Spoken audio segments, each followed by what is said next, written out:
Nikkei Asia, 19th of September 2023, the South China Sea tension prompts the ASEAN military to begin maritime drills.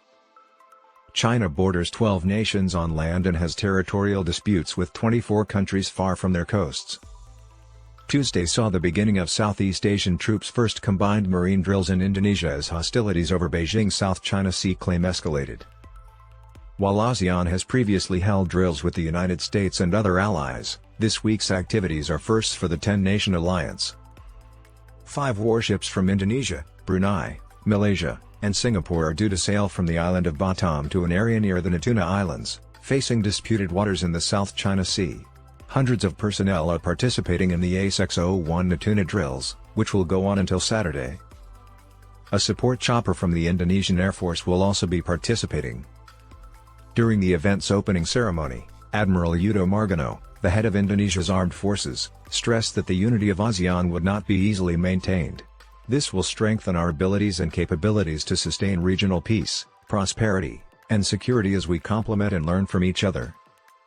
Although Indonesia does not claim the South China Sea, it has recently had to contend with Chinese incursions into its exclusive economic zone.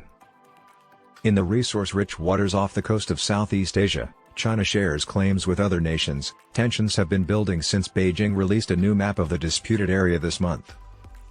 The Philippines claimed in February that a Chinese vessel's laser in the disputed Spratly Islands had struck one of its ships.